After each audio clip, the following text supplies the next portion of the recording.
Good evening, everyone. Hope we've all had a lovely Thursday. Approaching the end of the week. I know tomorrow's Halloween, so whoever's got some plans for Halloween, trick or treat, get ready for that. And all approaching November. Geez, it's been a pretty fast month, hasn't it?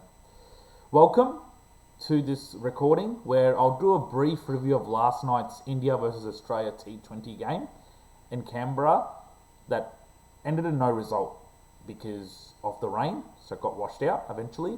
And I would also like to do a quick preview of tomorrow's game at the MCG, which my wife and I and a friend will be going. So I'm looking forward to that. We'll be sitting in the members stand, so can't wait. Before I do that, as I do in every video, I just wanted to inform you all that we do run a tutoring school called the Roki School of Excellence. If you see the logo on the top left corner of this recording, that's the logo or emblem of our school. It's an academic tutoring school that tutors maths from years 5 to 12. We offer group and individual classes, or private tutoring as they say. Enrollments are open, so please do contact us. If you have anyone who's interested in enrolling, or if you have a child who you know might be interested or needs help in maths. We also tutor a bit of, we also teach a bit of South Indian classical drums, octopad, which is an electronic percussion instrument, and a bit of jazz drumming. My wife looks after the enrollment and the admin side of the school, whilst I look after the fees and the syllabus side of things. So please do get in touch if you have any questions or if you might be interested in enrolling. We'll be very happy to help out. Okay, now on to the main discussion. Last night's game.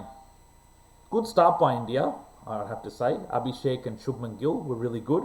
Abhishek went out a little bit early, and they looked to get things going a bit, India. And if it wasn't for that rain, who knows? But I don't want to assume, because always they say in cricket, when a partnership starts well, you never know when a collapse will happen. As negative as that might sound, it's pretty practical in the game of cricket in today's world. So it was an absolute washout yesterday, unfortunately. I think they had a Duckworth Lewis, but it just didn't help because the rain kept getting worse and worse. So if we just take a minute to have a look at the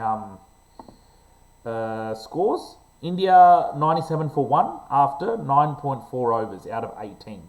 So it was a 20 over game, got reduced to 18 due to the washout, and they only lost 1 wicket. So it's a pretty healthy run rate. We're talking about 10 and over. And if they kept going, if the play had kept going, who knows? But I don't want to be conclusive because anything can happen after that. But that's okay. It wasn't to be. But both Australia and India have 4 more games to try and get a result. If weather is on their side, that is no rain or anything. Tomorrow is when the next game is, as you can see here at the MCG, a 7:15 start, and then we have one on Sunday up at the where are we, in Hobart, so up in Tasmania. Then we have the 4th one in Gold Coast on Thursday, and then the 5th and final one on 8th November next Saturday at Brisbane. So 2 of them are in Queensland, one in Hobart, one in Victoria tomorrow. So all at 7:15 start, Eastern Daylight Time. So if you live in any of the eastern states except Queensland, it'll be 7:15 your time. Looking forward to tomorrow's game. It should be an absolute cracker. One thing I didn't mention yesterday that I want to talk in today's video is a lot of these grounds favour fast bowling. I mean, unless if it's at SCG or if it's in Adelaide Oval where the Indians love to play.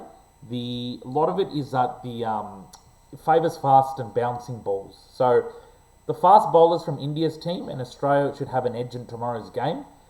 And I reckon roughly whoever wins the toss should just have a hit first, see what they can do on the scoreboard. But of course, it comes down to what the pitch looks like. I think tomorrow's about 18 degrees. A light shower in the evening, 10% chance, but let's see how that unfolds. So go for it. Should favour the fast ball. Should India win the toss and bat, they want to replicate the start they had yesterday. And hopefully if the rain doesn't come down, they can take some ascendancy from their batting yesterday and carry it into tomorrow's game and keep going with that. If they don't win the toss, not the end of the world. They end up bowling, or if they win the toss and choose to bowl, God knows what's in Surya Kumar Yadav, the captain's mind. If they choose to bowl, that's also fine.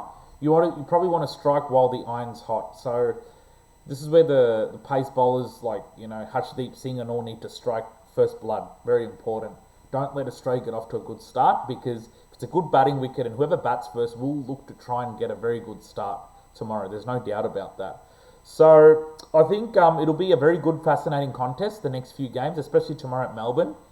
I know the largest ground in Australia and one of the largest iconic grounds in the world, sporting grounds, about 102,000 people. So looking forward to seeing what eventuates from tomorrow's game. As I said, we'll be up in the members stand. So comment your thoughts, guys, what you feel, how you're feeling heading into watching tomorrow's game, be it at the stadium or from afar. And then my next video will be doing a review of the game, hopefully talking about an India victory. But like I've been saying in my last video, if the opposition wins, credit where credit's due. So as much as I like it when India win, I'm also the type of supporter who is very quick to acknowledge the opposition's performance if they win. So, because obviously whoever wins a game, whether it's in football, cricket, or in any sport, obviously they've been the better team for longer. Whether they come from behind and win, or whether they started well and ended well, the bottom line is they were the better team for a bit longer. Either a bit longer or very longer. So credit where's credit's due. There's no room for, bias sort of appreciation. If India play well, definitely I'm going to be all ends up. If they didn't, they got outplayed, well, time to acknowledge the opposition. All about the sportsmanship, because at the end of the day, it's nice to be very passionate about the team you follow, but it's also about looking at both sides. You want to look at practically both sides. I always learned it in primary school. I used to praise my football team in St Kilda all the time. But when they lose, I'm like, how do I praise the opposition? Because I was such a young kid. And I had my schoolmates telling me, hey, Rohit, you do realise you can praise the opposition team too. There's nothing wrong in that. I'm like, okay. Yeah, it doesn't hurt actually. It doesn't cost anything. So since then, I'm like, okay, you got to acknowledge the opposition as well. Okay, so I'll leave it there, guys. Please feel free to pen in your thoughts. Please subscribe to the channel if you haven't done so already.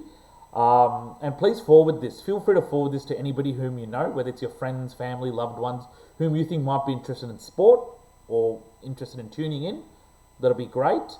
And yeah, take care, guys. Have a great Friday coming up, great weekend. And my next video will be about a review of tomorrow's game. Till then, take care and good night. Bye-bye.